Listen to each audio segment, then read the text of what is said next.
canal, Centro Espírita Antônio de Oliveira no YouTube. Nós vamos ter esse evento no domingo, que é o dia de aniversário de comemoração do Centro, 78 anos, vai completar.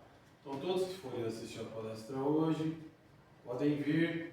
A casa vai oferecer algumas atividades nesse dia. Vou fazer uma leitura só para um pequeno registro interno para as pessoas conhecerem. Às 10 horas a gente vai ter a apresentação do nosso amigo Lirálcio, do canal do Bem na Web TV, no YouTube. Ele vai estar presente com a gente às 10 horas. Às 11 horas vai ter o J. Carlos, vai fazer palestra artística musical. Às 12 horas até 1h45 a gente vai ter uma confraternização com almoço. Vai ter pernil assado, arroz, salada de maionese com farofa. Valor do convite individual, R$15. Às 2 da tarde, 14 horas, vamos ter a apresentação do nosso irmão Daniel Cruz. Ele vai fazer uma apresentação musical, das 2 às 15 horas. Às 15 horas a gente vai receber aqui um colaborador, muito conhecido no doutrina espírita, Américo Sucena. Ele vai estar aqui falando da importância da casa espírita e da doutrina espírita, para nós que vamos estar aqui e quem também for assistir pela internet vai poder acompanhar. Às 16 horas nós vamos ter uma apresentação de um coral espírita, chama Sementes do Evangelho. Inicia às 4 da tarde e encerra por volta das 17. Das 17 às 18 vamos ter a celebração, que é cantar os parabéns, fazer as homenagens, falar sobre um pouco a história do centro e homenagear essa importante casa espírita que está aqui no bairro da Água Fria. Para quem não sabe, a fundadora dessa casa se chama Adalgisa da Silva Mendes. Tem um pouco de informação já hoje no YouTube sobre ela, outros vídeos, outros materiais que a gente vai produzir para as pessoas conhecerem. Então todos são bem-vindos do dia 14/9/2025 para comemorar com a gente os 78 anos dessa casa abençoada. Então nesse momento a gente também vai agradecer. Porque agradecer também é uma prece, agradecer é reconhecer o Criador, agradecer o nosso Pai, que Ele é de amor e de bondade, como disse o Cristo, Deus nosso Pai. Que a gente possa ser útil no dia de hoje, através dos ensinamentos que a gente vai aprender juntos com o nosso irmão Kleber também, espírito amigo que acompanha nosso irmão, nosso livro, fortaleça. A gente vai estar aprendendo junto aos irmãos que já chegaram. Deus nos abençoe. Aos irmãos que estão chegando, Deus também nos abençoe. Aos irmãos que pensam nessa casa, mas não vão conseguir chegar, Deus também os abençoe. Aos benfeitores que prepararam esse ambiente, a gente pede licença e agradece. Agradecer na oração que Jesus deixou para nós. É uma grande lição. Pai nosso que estais nos céus, santificado seja o vosso nome. Venha a nós o vosso reino. Seja feita, Senhor, a vossa vontade, assim na terra como nos céus. O pão nosso de cada dia nos dai hoje. Perdoai as nossas dívidas, assim como nós devemos perdoar os nossos devedores. E não nos deixeis cair em tentações, mas ajuda a nos livrar do mal. Só vós é o reino, o poder e a glória para todos sempre. Que assim seja, graças a Deus, graças a Jesus, na casa de Antônio de Oliveira.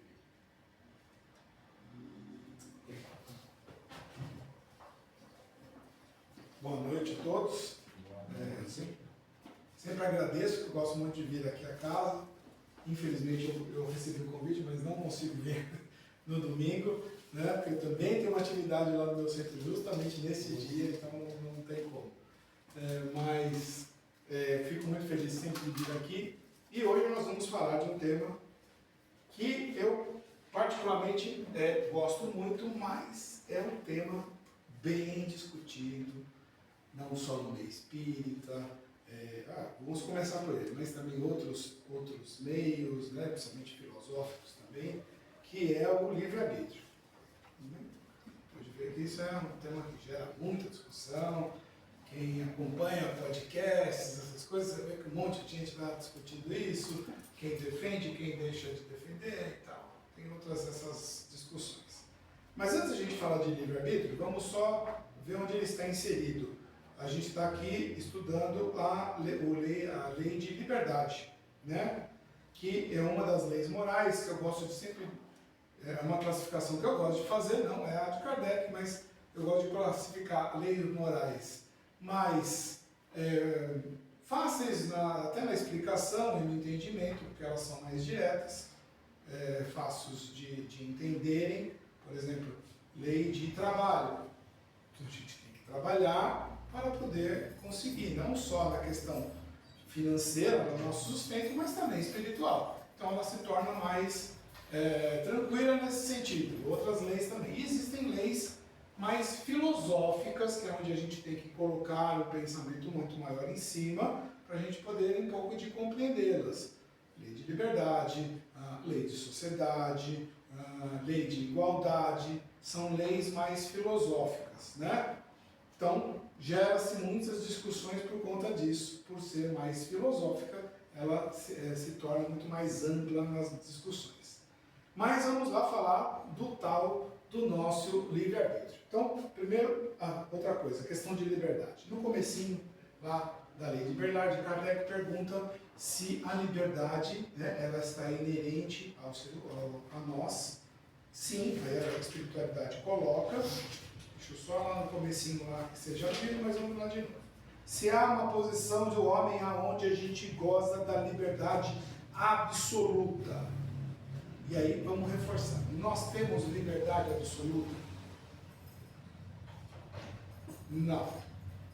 Lá no Livro dos Espíritos fala, só vai ter liberdade absoluta se eu estou no meio do deserto, por exemplo, sozinho. Aí eu tenho a liberdade absoluta. Eu faço o que eu quiser, porque eu estou sozinho. Se eu tenho uma outra pessoa do meu lado, eu não tenho mais a liberdade absoluta, porque eu tenho que respeitar a liberdade desta pessoa. Então, quando a pessoa fala assim, eu sou livre, faço o que eu quero, não é assim, né?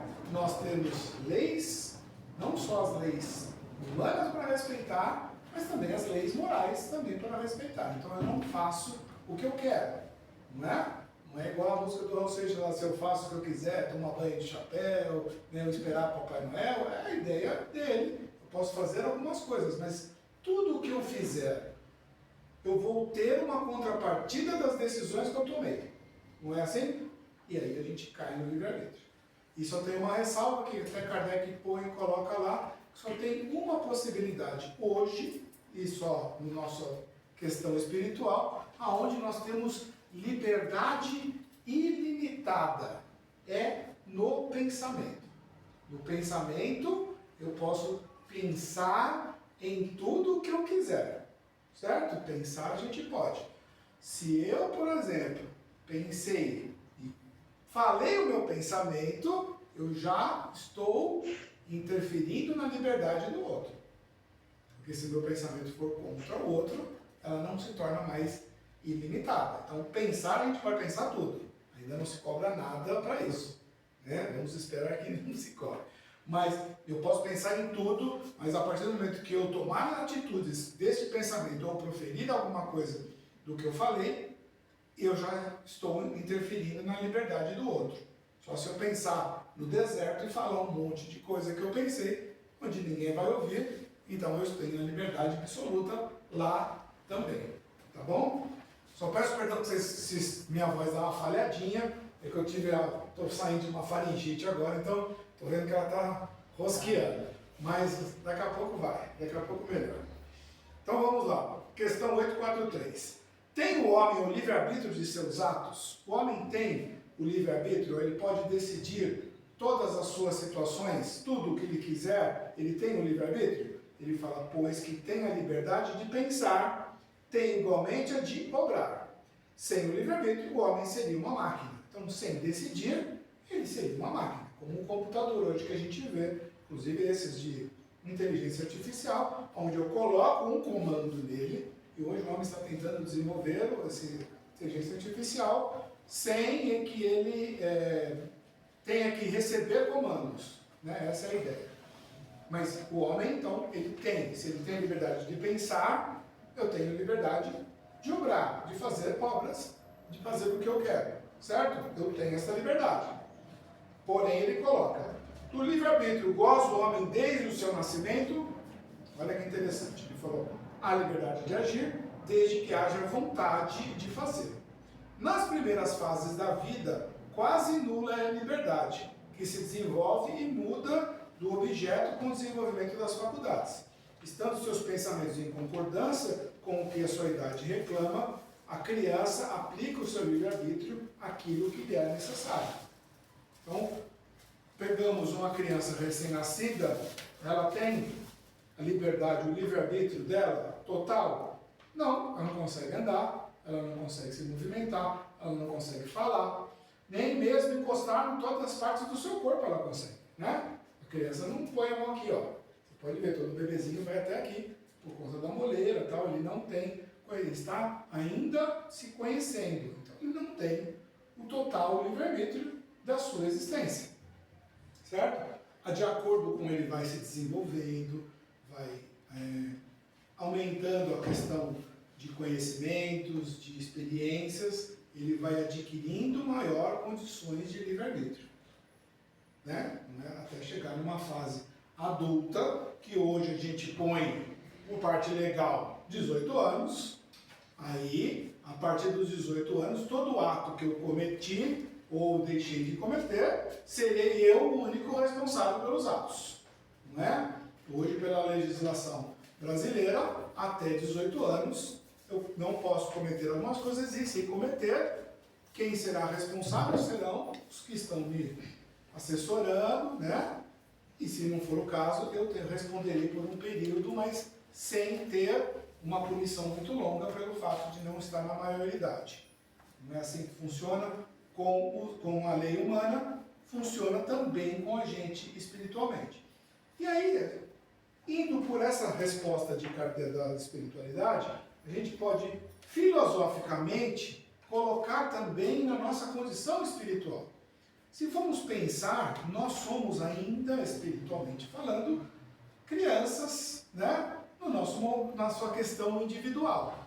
Como ainda somos crianças evolutivamente, nós não temos o nosso total livre-arbítrio, porque ainda a gente não pode escolher muita coisa. Não é? A gente não tem essa capacidade. É a mesma questão. Chega para uma criança de 5 anos e fala assim, meu queridinho, você quer almoçar todo dia verduras e legumes ou um pão com Nutella e um chocolatado? O que a criança vai ouvir a decidir? Certo? Vai decidir o pão com Nutella. Ele tem condições totais de decidir e saber que aquilo vai prejudicá-lo por um tempo? Não, ele não tem. Né? Então, aí nós, como pais e tal, falamos, não, só esquece isso, você vai para aquilo lá. Não é? É a mesma questão nossa evolutiva. Quando a gente fala assim, o homem hoje tem o livre-arbítrio pleno, ele pode decidir todas as suas possibilidades encarnatórias? Não. Por que não? Porque ainda somos crianças espirituais. Se a gente vai no nosso planejamento reencarnatório, vamos lá, vamos imaginar, está lá os espíritos superiores conversando com a gente e tal. O que você quer ser lá na Terra? O que você vai querer ser? Eu quero ser rico, famoso, bonito, né? Vamos escolher as coisas mais fáceis, não é isso? Eu vou querer sofrer, né, passar por dificuldades? Não, é a mesma questão da criança. A gente vai escolher o mais fácil. A gente não vai chegar e falar assim, não, manda uma prova daquela caprichada para mim. A gente quer algo mais brando. É óbvio que também a espiritualidade não vai falar, não, você merece e vai passar por todas as dificuldades. Não, eles também dão uma controlada. Então, se a gente for filosoficamente pensar nessa resposta, também é o nosso caso. Daí vem a grande questão que as pessoas discutem do livre-arbítrio, se existe ele total, se não existe. Total para a gente hoje não tem como. Né? Ainda não dá, não tem como. Né? Não vai. É isso. A criança cresce, aí ela vai escolher Nutella e tal, e vai ser orientada para mudar. Né? Não é para mudar, mas pelo menos para dar a opção mais saudável. Então, ela vai crescendo. Qual é o momento da mudança? Quem que dá esse momento? A espiritualidade nos explica esse momento como? Os pais vão orientar, ó, a partir de agora, você já desfrute do livre-arbítrio. Não é, a criança vai descobrir sozinha. É com a maturidade dela? É com a maturidade que a gente Maturidade percebe, espiritual. a maturidade espiritual. E não necessariamente ela bate com a maioridade legal. Normalmente não deve bater. Né? Muito menos não bate. A gente vê gente aí, adultos de 30 anos, que se comportam como crianças, certo? É pior. E pior, e você vê crianças com comportamento de adulto. Então, ela nunca não. Geralmente ela não bate. Deveria se bater, né? Mas ela não bate. Mas a maturidade espiritual vem com as experiências, né? Inclusive com os acertos e os erros, onde ele começa a entender a complexidade de tudo. Quando dá essa maturidade, que também não é assim, de um dia para o outro, é num processo, mas aí os pais começam a perceber, a gente que tem com os filhos, a gente percebe quando o filho já tem uma certa noção, sem você precisar ficar orientando o tempo todo, né? Quando você vê que ele já consegue seguir o seu caminho. A gente vai, da mesma forma que as crianças testam, os pais também testam os filhos, né? Então fala, vamos ver se dá e tal. Você começa com pequenas coisas, ó, não vou pegar no pé com a questão de lição de casa, vamos ver se ele faz sozinho. E aí ele vai, tudo bem, então a gente começa a entender que vai chegar. Às vezes vai, às vezes não vai, às vezes fica nessa maturidade espiritual a vida inteira. Né? Toda a sua existência nessa imaturidade. E isso que dificulta também a questão do livre-arbítrio, né? Porque ele fala, eu posso fazer, mas aí ele só decide por coisas que não são importantes para o seu desenvolvimento. É por questões de gostos terrenos, basicamente, que ele quer, porque ele acha que vem naquela ideia, aí vem aqueles papos, né? Só se vive uma vez, né? Não é isso? Eu tenho direitos, eu tenho o que fazer, então a gente vem com esses gatilhos de responder essas questões para falar, não, isso eu posso fazer. Então a gente vai nessas desculpas e deixa de evoluir, né, com os aprendizados. Deu para entender? Gostaria muito de bater esses 18 anos, mas não bate. Tem uma questão que não sei se nem é científico, mas a gente percebe muito. As meninas conseguem ter o gatilho, maturidade muito mais rápidas do que os meninos, né? Não é uma regra, mas geralmente a gente percebe as meninas com maior maturidade rápida, ou até antes da maturidade física, até físicas, do que os homens. Os homens costumam, às vezes, vai ter sua maturidade depois dos 30, né? Então, geralmente assim, não quero dizer que não existam mulheres que não vão, mas geralmente a gente vê assim, né? Quinta série demora pra acabar. Quinta série vai. Ela é repetitiva. Mas é curioso, porque eu vejo em casa, né, meus avós às vezes comentam a diferença, por mais que eles têm os 2 filhos, né? Minha mãe e meu tio, e aí cada um casal. Só que, mesmo sendo gerações diferentes, é a mesma situação. As meninas muito mais maduras tomam a frente, vão trabalhar, e os meninos sempre debaixo da asa do pai, da mãe. A explicação espiritual eu não sei dessa parte, não cheguei a me aprofundar nisso, mas a gente percebe, né, dessas questões que acontecem. Sei lá se é até uma questão até genética dos próprios homens tem essa dificuldade, mas aí... Acho que é uma coisa mais biológica. A mulher, naturalmente, a mulher ela vai mais pro lado do cuidado, Então a gente nasce, até quando a gente é criança, né? Eu brinquei muito de boneca, porque é aquela coisa de cuidar do bebê, alimentar. Eu acho que isso naturalmente vai evoluindo da mulher, né? O homem é mais tranquilo, eu acho.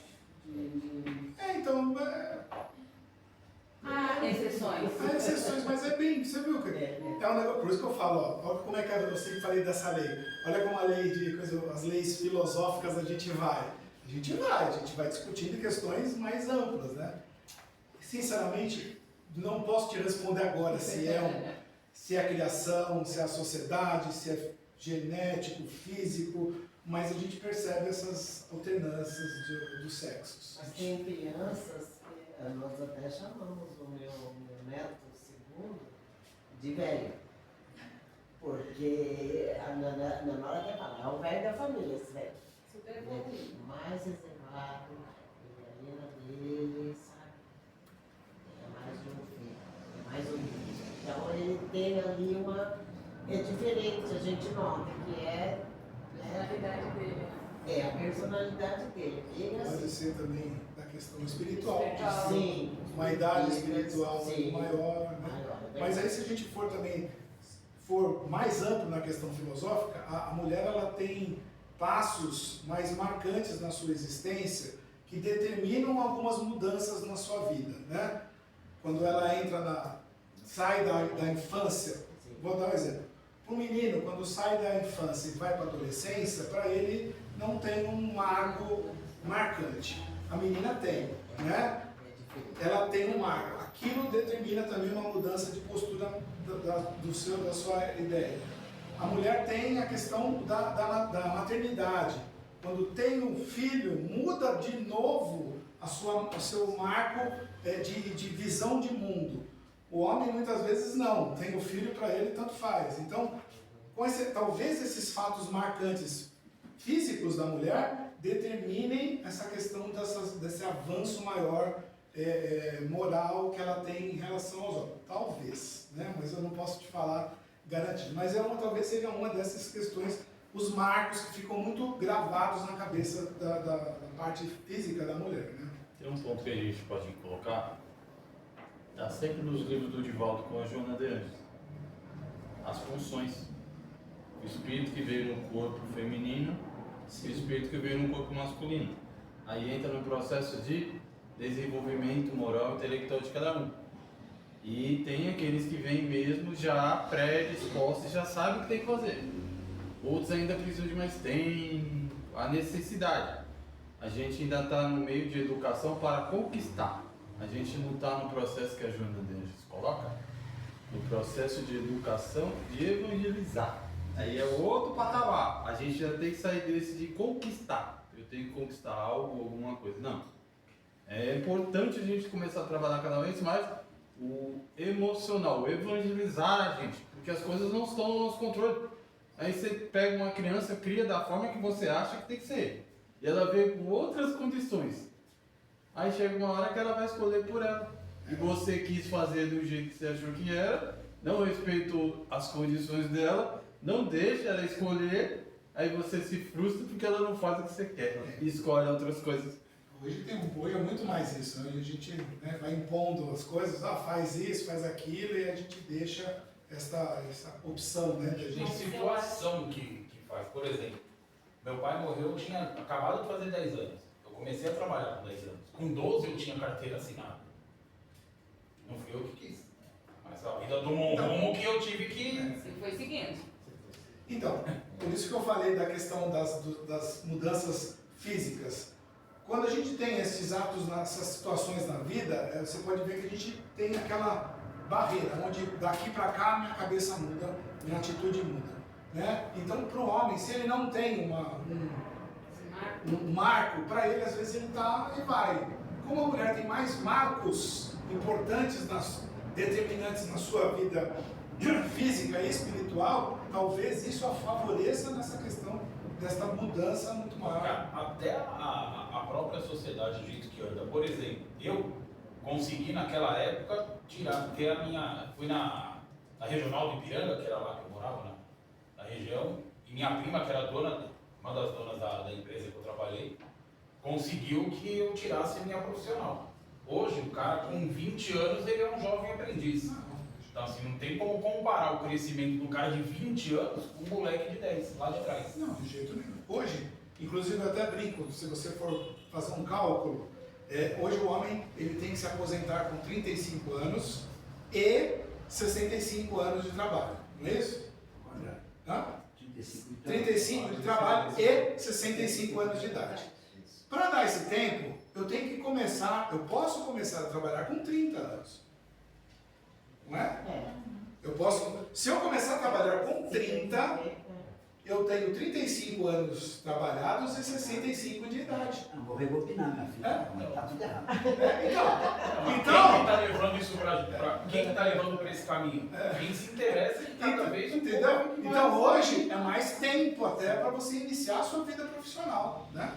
Não tem mais aquela necessidade de chegar com 14 anos, que tinha um jovem aprendiz, deu 18 anos, sai para trabalhar. Hoje tem mais essa opção e talvez também dificulte também esse amadurecimento das pessoas. Se a pessoa não via horas também de ficar, de trabalhar, Para poder fazer. atingir a maioridade e seguir seu rumo. esse Hoje a pessoa está amadurecimento. com 40, está com o pai e com a mãe. Eu tenho 4 filhos. Eu, pelo que eu converso, eu acho que pelo menos uns 3 vai bater 30, 40 em casa. Então, mas aí é que você viu que a gente tem muito mais opção de escolha, porque hoje nós temos várias opções de escolha. Profissionais e a opção de escolha é dada, e o que está acontecendo com o jovem hoje? Ele está perdido. Né? Tem muita opção. Ele está muita opção. Por isso que eu falo, o livre-arbítrio em excesso, não é em excesso, mas a maior quantidade de escolhas para a gente que ainda não tem condições ainda de total escolhas, está dificultando isso. Antigamente, como é que acontecia? O pai falava assim, eu sou tal coisa, você vai ser tal coisa e vai tocar o meu negócio. Né? Ou então falou, você vai estudar para não ficar nisso aqui, vai lá e ser tal coisa, ou arranja qualquer emprego. Então era tudo assim, né? Mas eu acho que assim, ó, antigamente os filhos, os pais não viviam para os filhos. Os filhos ajudavam em casa, os filhos tinham que trabalhar. Então era um outro formato de sociedade que a gente tinha. Hoje é tudo para as crianças.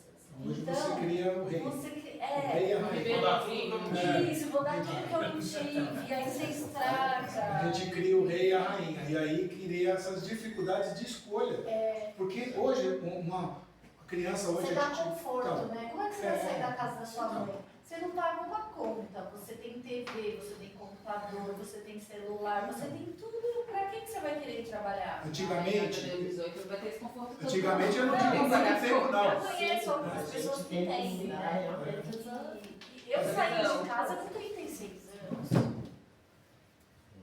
Eu saí da casa dos meus pais com 36 anos. Então, assim, eu tô falando porque eu sou um exemplo.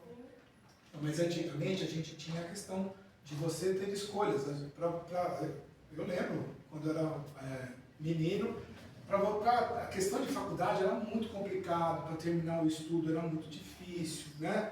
Hoje, com os incentivos óbvios e graças que está aumentando a questão educacional, então hoje você tem um amplo maior mercado até de nível superior. Né? Que antigamente o cara podia fazer, ele queria fazer o quê? Fazer direito, medicina ou engenharia. Antes tinha muitas pessoas que tinham pouco estudo, que tinham excelentes trabalhos bem remunerados. Hoje tem muito engenheiro fazendo Uber. Então, aí você faz, ele está em locais errados. O cara faz engenharia e continua no grande centro, ele tem que ir embora. Não adianta. Eu tenho um sobrinho que eu falo assim, eu vou fazer veterinária. Fez veterinária e não gostou porque não tem mercado de emprego. Mas ele mora num grande centro, fazer veterinária, aí ele falava, eu não quero trabalhar com pet shop, eu quero com animal de grande porte. Eu falei, meu querido, animal de grande porte na capital não tem. Certo? Eu não quero sair daqui, então larga o curso. Até tem, mas é limite. Aí é outro ramo da medicina. Certo? Então você quer uma coisa, mas não quer outra, então você viu? Essa é a questão que eu falo do livre-arbítrio. Estamos com grande livre-arbítrio hoje. E aí, o que a gente está fazendo com ele? Pessoas que não sabem lidar com ele. Exatamente. Mas eu falo assim, ele falou do meu pai, do antigamente, né? Que ela citou também. O antigamente, os nossos pais eram antigamente mesmo, né? A outra geração. Eu me lembro, o papai falava assim, vou fazer assim porque seu avô falou para fazer assim. Então, eu acho que a decisão era sempre dentro de casa. Hoje, o mundo lá fora influi muito mais na criação, pelo menos eu tenho 3 filhos. 2 e 1, a bebê e a menina. Então, eu acho que o mundo lá fora influi muito mais na criação dos nossos filhos, porque ele traz muito mais porcaria para os nossos para dentro da nossa casa do que a gente buscava lá fora no tempo. Quando eu saí de casa com 16 anos para ir para a cidade para trabalhar, eu nasci na roça, para ir para a cidade para trabalhar, o papai falou assim, 13 filhos, nós éramos 13, falou assim, vai buscar a sua vida, vai estudar, porque você precisa, eu não vou conseguir segurar vocês 13. E eu fui, só que lá fora, eu fui buscar a influência daquilo que fui orientado para buscar. Ó, isso é bom, isso é bom, isso é bom. Hoje, o mundo vem para dentro da casa da gente e já resolveu tudo. Está difícil da gente conseguir orientar os filhos da gente. Primeiro, só para encerrar, desculpa. Não, mas... Na minha casa eu luto com uma... Foi lá por isso até que eu estou aqui, o Fábio sabe disso, eu estou uma luta pelo meu filho menor, a buscar uma cura para ele pela espiritualidade. Eu não consigo conversar com meus filhos sobre Deus. E eu sou extremamente religioso desde criança, nasci e cresci assim, não vou mudar, não consigo mudar e nem quero também, sinceramente. Mas é difícil conversar com eles, porque hoje a geração dos meus filhos, que é a geração deles mesmo, de todo mundo, é uma coisa que você começa a discutir, fala, pai, para com essa história que Deus faz assim, que Jesus é assim, que Maria era assim. Não existe isso, pai. Por que você tem que acreditar nisso? Pai, para. A gente vai conversar sobre isso um dia, quando vocês tiverem a maturidade espiritual. Exatamente. Não vou discutir. Então é difícil. Antigamente, o mundo não vinha para dentro da casa da gente. Hoje vem. Graças a Tem isso um aqui. monte de Na conversa. palma da mão. Graças a isso aqui. Também, principalmente. Então, e isso aqui, que é um livre-arbítrio enorme, certo? Porque eu posso acessar qualquer coisa que eu quero, certo? Se eu usar meu celular ou meu computador, aqui mesmo eu entro em qualquer biblioteca do mundo e leio qualquer livro que eu quiser no mundo, não é?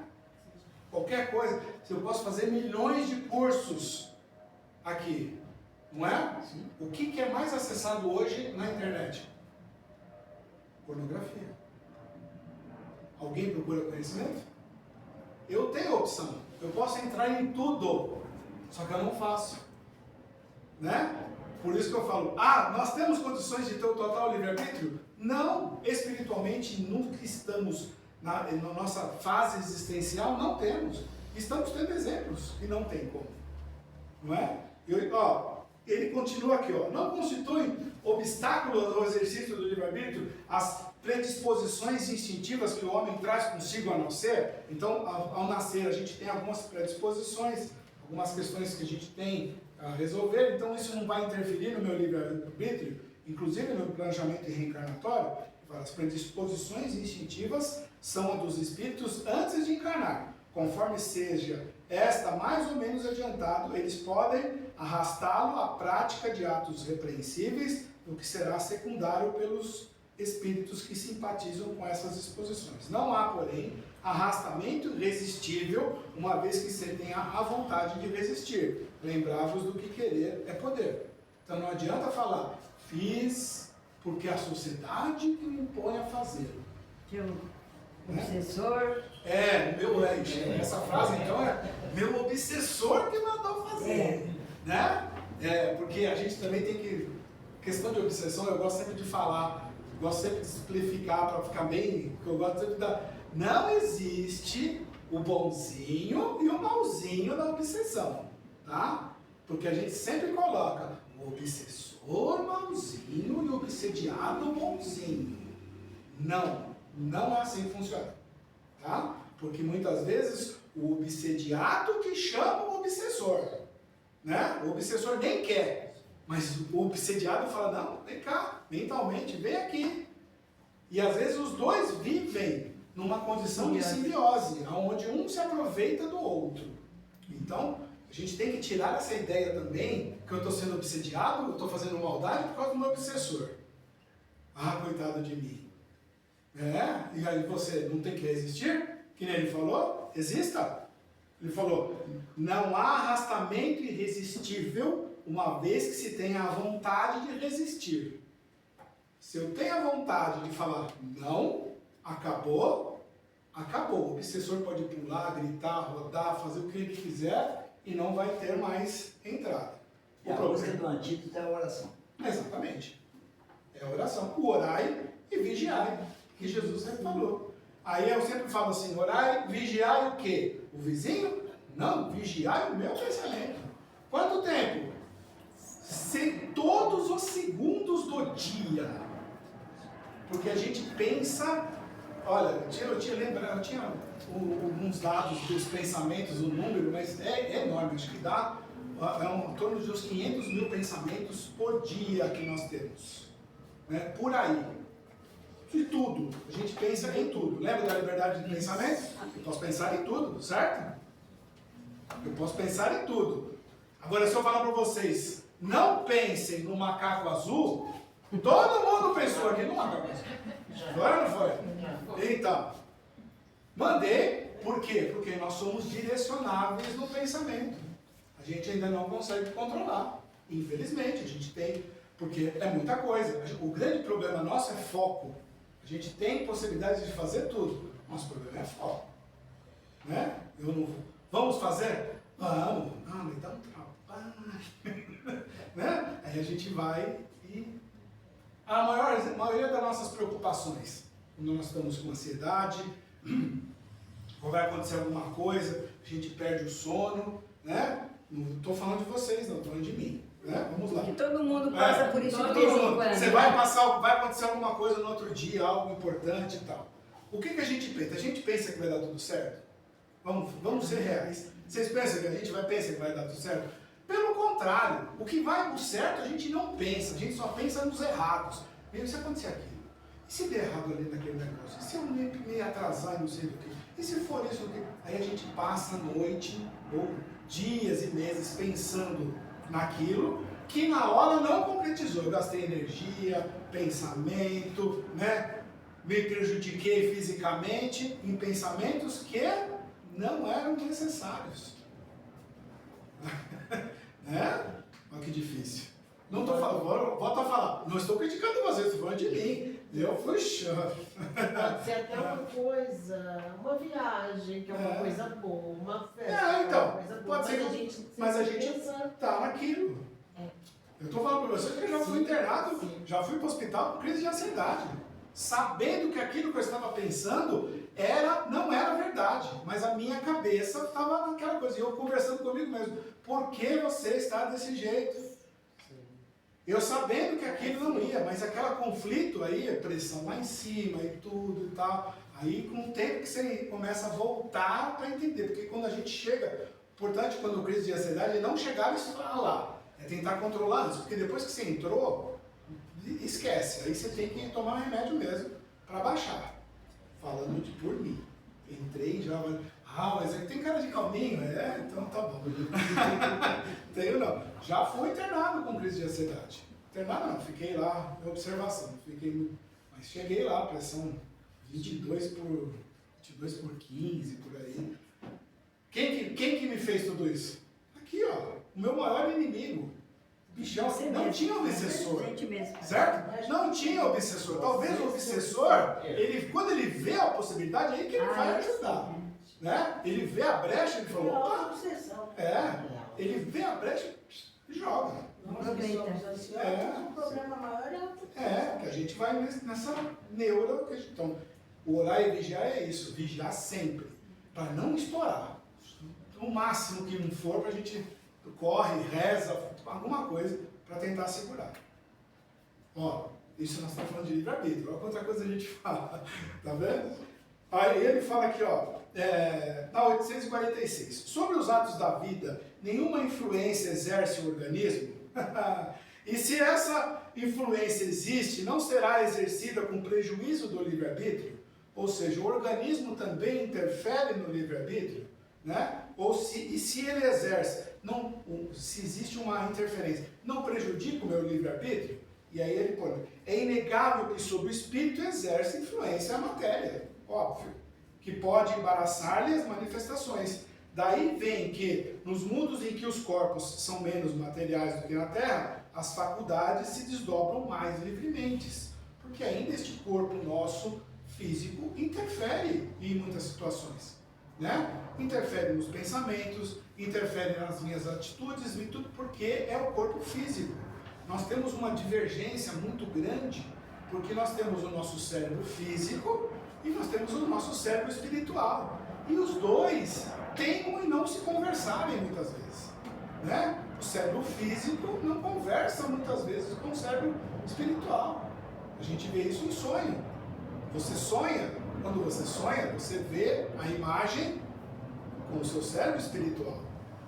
Quando o espírito retorna, esta imagem entra no cérebro físico. E aí o cérebro físico fala assim, peraí, querido, isso aqui eu não conheço. Né? Ah? Bem distorcido. Ele fala, isso aqui eu não conheço, peraí, vamos dar uma misturada. Aí ele mistura. Aí por isso que a gente sonha com um parente trabalhando com a gente no emprego. Os meus então foram apresentados.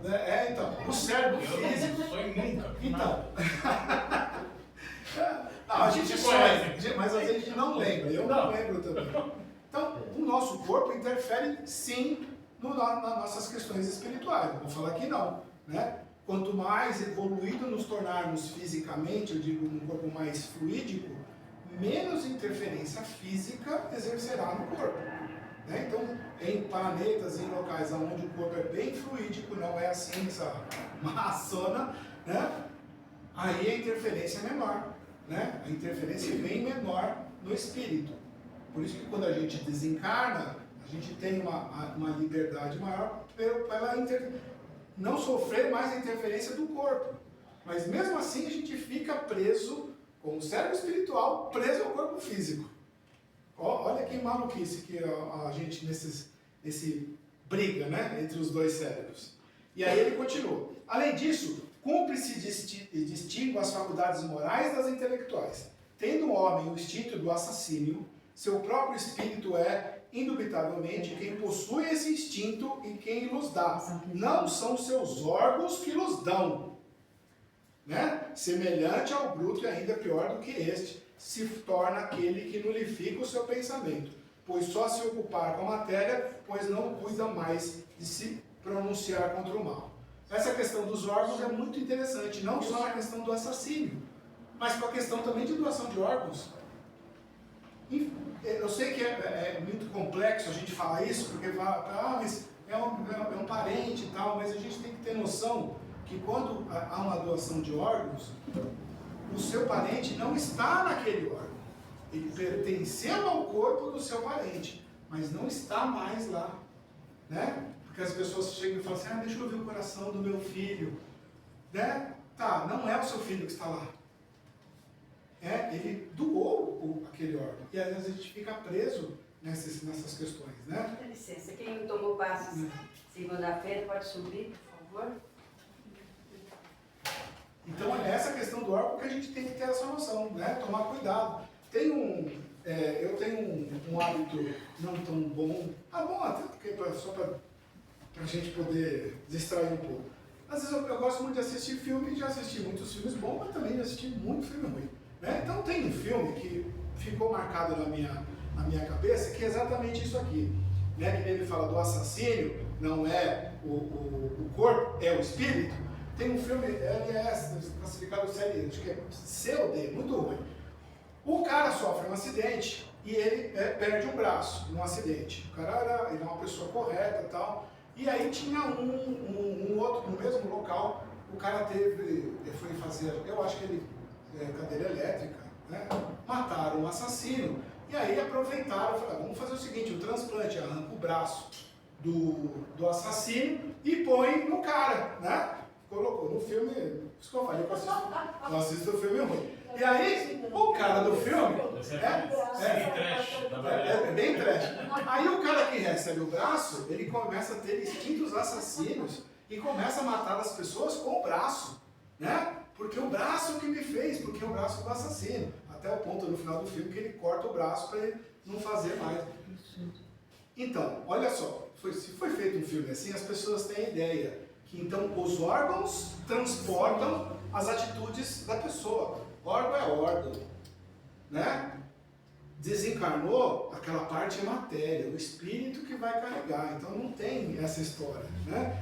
Esse filme é bem marcante para você poder entender, mas as pessoas têm com doações, isso tudo.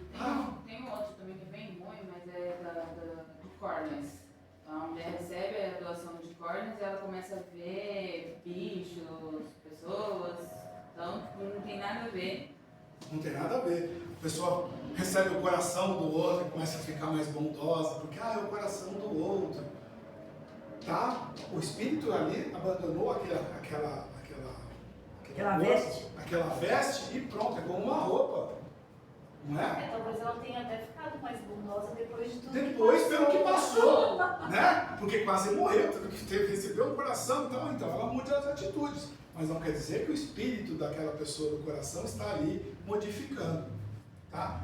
Gente, eu falo isso, mas ó, isso é comum na cabeça das pessoas, certo? O negócio de ouvir é mais o apego emocional da pessoa que está aqui, ou de ver que continua ajudando alguém, continua a vida. Sim. Eu já vi muita gente negando doação, porque fala assim, eu vou dividir o espírito do meu parente com várias, a corda para um, coração para outro. Não, aí né? Que pobreza. Entendeu? Mas a minha esposa, se a unha servir para alguma coisa, pode dar até a unha. Eu falo, parece absurdo, né? Mas confesso para vocês, é muito mais comum que a gente pensa, infelizmente. Tá? Infelizmente acontece. E aí a gente tem que desmistificar muitas dessas questões. Então até aqui ele falou, não é o órgão, é o espírito. Vamos abandonar isso. É a mesma coisa que roupa. Doei a minha roupa para o bazar ou para qualquer outro local, fulano ainda está usando a minha roupa lá. Aí ficou mais inteligente. É a roupa, filho. É a roupa. Acabou. Certo? É a mesma coisa do corpo. É o corpo. Você não é a sua roupa, você não é o seu corpo. Né? Graças a Deus que a gente não é isso aqui. Né? Eu não escolhi. Quem sabe no próximo vem melhor, né? Na próxima veio com cabelo e tal. Então não tem. Não, você veio com cabelo. Te abandonou. Ele foi embora antes. Ele foi embora antes. Ele desencarnou Doou, bem. né? Doei pra alguém. Né? Bom, então, tudo bem essa parte? Então tá bom. Vamos continuar. Então, a aberração das faculdades tira ao homem o livre-arbítrio? Quando o Kardec pergunta a aberração das faculdades, quando a pessoa tem uma deficiência onde o corpo prejudica as atitudes deste espírito, né? Ou a pessoa tem tetraplegia, né?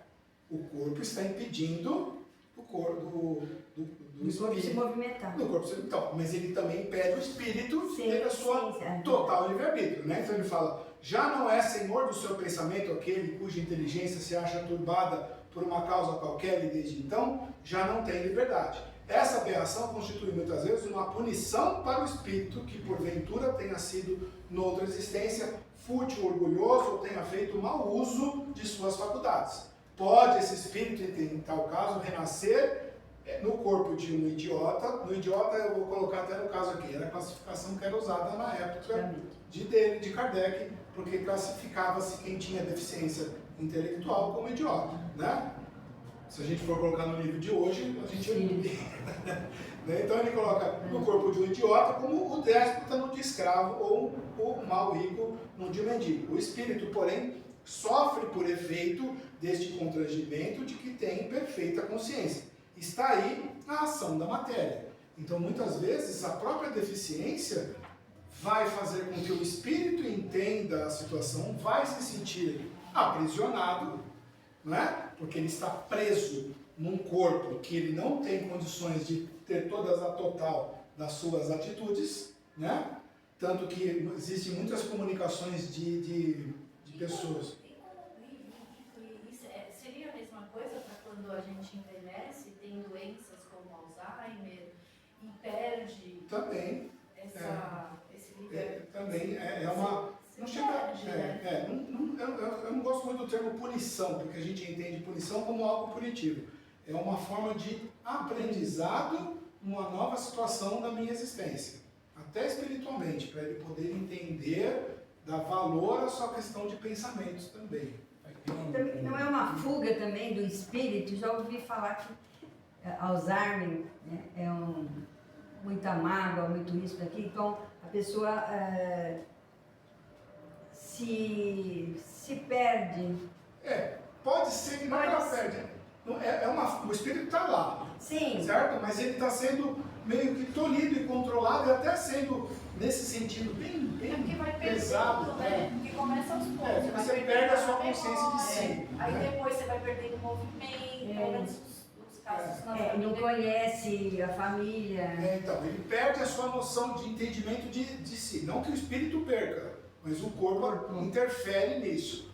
Né? No desencarne, depois de um tempo, ele recobra tudo aquilo. Então, mas foi um aprendizado para ele dar valor, inclusive, ao pensamento mais puro, mais voltado ao bem. Então, uma forma também dele se depurar e entender tudo aquilo de necessário. Não é algo... Tem um vídeo que é antigo, até pelo termo que se usava, idiota. Tem um vídeo que, se vocês colocarem no YouTube, colocar lá Nair Belo, Chico Xavier e Hélio. Eles conversando, que eles eram muito amigos, né? E eles estavam conversando justamente sobre esse negócio, das vezes a pessoa, a criança, viu que o termo que eles usam é retardado, na época se falava. de vir sem andar, surdo, e o Chico Xavier explicava que às vezes você tem que ver como que a pessoa, às vezes uma pessoa tirou a própria vida, deu um tiro na cabeça e volta, no caso retardado, ou volta surdo, ele tentou se matar e ele veio de uma forma que ele não vai conseguir andar, ou não vai conseguir se mexer, para que ele que pede isso na volta, para que ele já vem várias encarnações que ele se suicida. Então às vezes ele pede para vir de uma forma que ele não tenha condições de sozinho tirar a própria vida. Sim. Tem um caso que até o Chico conta do Emmanuel, que tem a mãe vai falar com o Chico, fala, olha, meu filho veio, ele veio paraplégico, né? Está com paraplegia, e agora está vindo uma doença que está dificultando a movimentação dos seus membros superiores, né? O que está acontecendo? Como é que a gente pode ver aí? O Emmanuel fala para o Chico, fala para essa mãezinha que esse espírito se suicidou muitas vezes, né? E pediu para vir nesta condição, para não evitar o suicídio. Só que, mesmo nessa condição, ele já está pensando de novo em suicídio. Então agora estamos retirando os movimentos dos membros superiores para evitar que ele cometa mais um suicídio. Ele era criança, inclusive, que estava já com 7 anos pensando nisso. Isso, exatamente, essa história. Então, agora uma coisa que eu gosto de deixar claro também é o seguinte, no Espiritismo a gente precisa entender que as palavras sempre e nunca tem que tomar cuidado, né? Não é então que sempre, quando tem uma pessoa deficiente, ela foi uma pessoa má ou ela está fazendo alguma coisa. Não, ela pode muito bem ao contrário, aceitar vir nesta condição para auxiliar todos à sua volta, os pais, mães, tios e todo mundo. Ele não veio com essa necessidade, mas ele aceita vir para auxiliar. Porque muitas vezes quando a gente recebe o crescimento vai ser para quem está... Para todos à volta, para entender, o amor ele é muito mais aumentado, a ideia de vida modifica, né? Então, é isso que eu gosto de falar. Aqui ele fala de casos, existem sim casos pessoas que vêm com essa condição para se depurar, mas também não é regra. Pode ser que seja... pode ser também para quando a gente envelhece e tem doenças assim. Exatamente. Pode ser também uma lição para todos, independente de mim. Não é quer dizer que eu fiz tal coisa, eu estou sofrendo tal coisa para a minha punição. Não, é para auxiliar os outros. Porque você pode ver muitas vezes, quando acontece um caso desse na família, a família que estava meio largada se une para cuidar daquele parente. Então, o parente, ele serviu como uma união, uma cola da família, né, naquele caso. E modifica-se até a questão do amor ali com todos. Então, não é uma punição à pessoa, né? Então, muito cuidado, então, com sempre e nunca, tá bom? Porque a gente costuma por isso. E eu vi muita coisa no Espiritismo que as pessoas falam, fulano nasceu com isso, é porque fez aquilo na outra, né? O cara nasceu com um problema de fígado, bebia na outra. O cara nasceu com um problema de pulmão, fumava aquele... Calma, pessoas falam isso, sabe? Calma, né? Calma, não é assim, né? Vamos tirar os sempre e nunca da história, porque tem muita história envolvendo ali, tem muitas situações que às vezes nem é para nós, mas nós somos um meio de auxiliar. Então, quando a pessoa nessa situação, não julguemos. Que eu já vi, porque eu frequento muito, agora nem tanto, o André Luiz, lá em Guarulhos, a gente vai, e as pessoas vão lá, ai, coitadinho, né, coitadinho, mal ele sofreu, deve ter feito um monte na outra. Não. Paulo pensa nisso, né? Não. e se ele veio para realmente mudar? E muitos ali estão ali para isso, para auxiliar. Então, é isso que eu gosto sempre de pôr, eu gosto sempre de falar. E aí ele coloca aqui, ó, servirá de escuta aos atos reprováveis o ser devido à embriaguez ou aberração das faculdades intelectuais. Então servirá de desculpa a embriaguez ou a aberração nas suas faculdades intelectuais. Se eu não tenho condições, é uma desculpa? Ele falou, não, porque foi voluntariamente que o ébrio se privou de sua razão.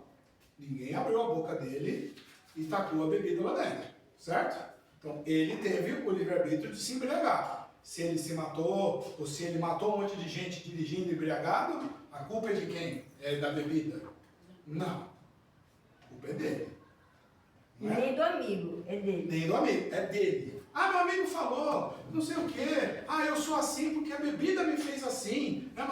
Não, vamos assumir as culpas. A culpa é dele. Lembra que eu falei na outra que ele falou? Vontade de resistir? Ué, tá lá a bebida, fala, tá lá, vou beber? Não, hoje eu dirijo, não bebo, não é?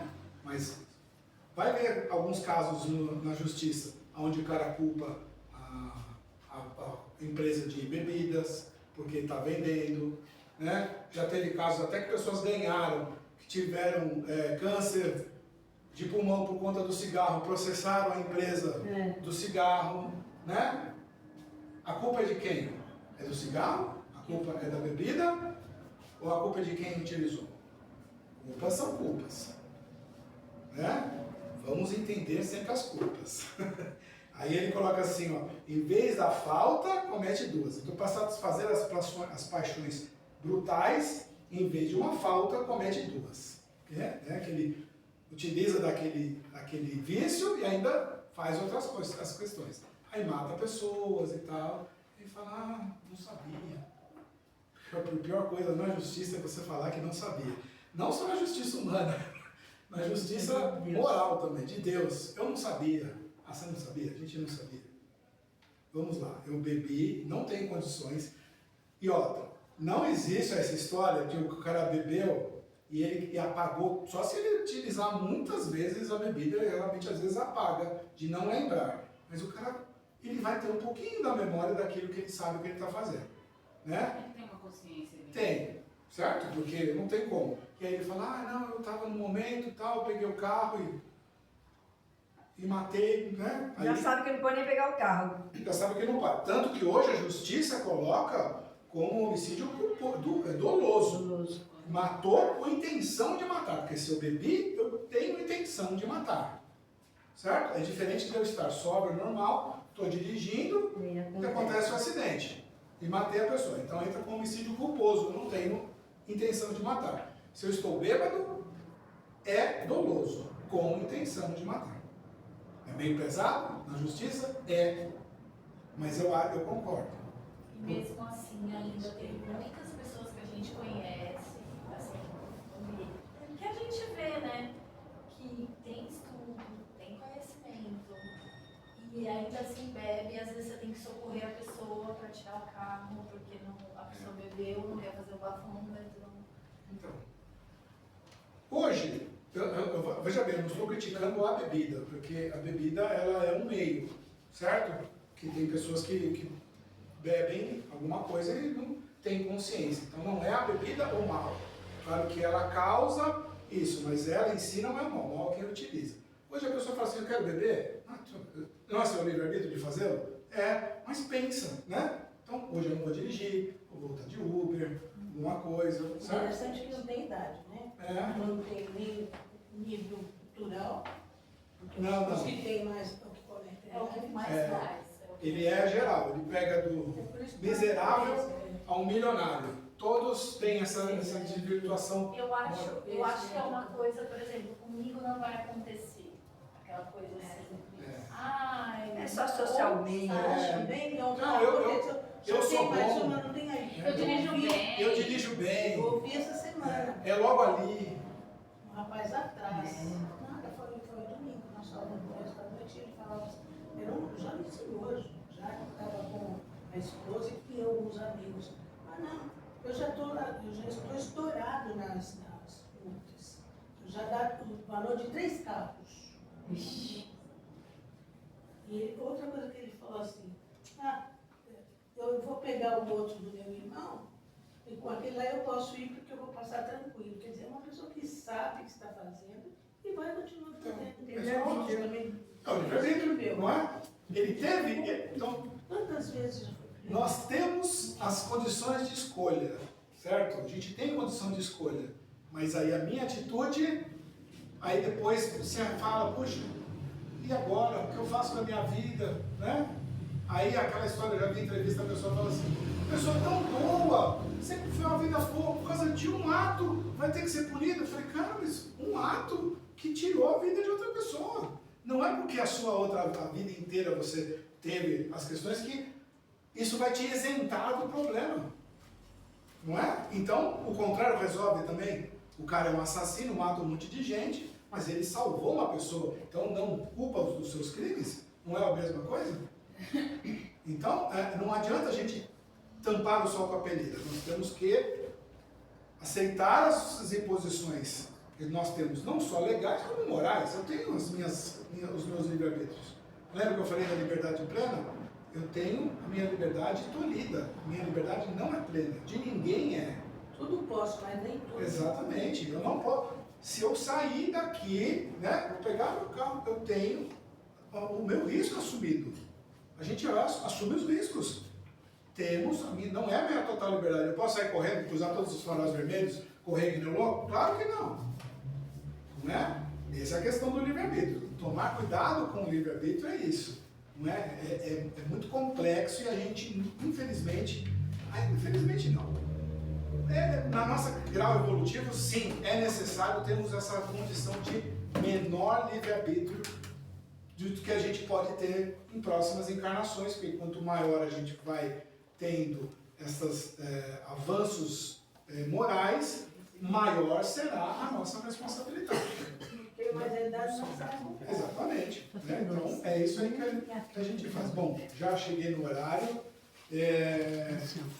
Parei na 848, agora 849. Não deu para ir muito, porque eu falo para vocês, esses temas são maravilhosos, porque a gente fala, é assunto para falar, não tem muita... É bem legal para a gente poder discutir várias situações, né, que a gente às vezes tem que tirar desse consciente coletivo que a gente tem em situações. Bom, gente, muito obrigado. Parabéns à casa pelos 78 anos. Volto a falar, eu gostaria muito de vir, mas tem um evento na casa, na minha casa lá também. Eu vi o pessoal fazer pintura mediúnica lá, o pessoal de Goiás vai vir fazer pintura, então a gente tem que receber, né? Então não consigo vir. Mas eu agradeço muito também pelo convite para aqui e parabéns à casa. Muito obrigado. Nós que agradecemos. Eu lembro se ele tinha água. Deixa eu tomar minha água. É isso que eu ia falar, sabe que se eu tomar água? Na minha garganta deu uma rateada segunda-feira. Muito obrigado, gente. Eu ainda vou pegar minha filha lá no futuro. Até logo. Tchau. A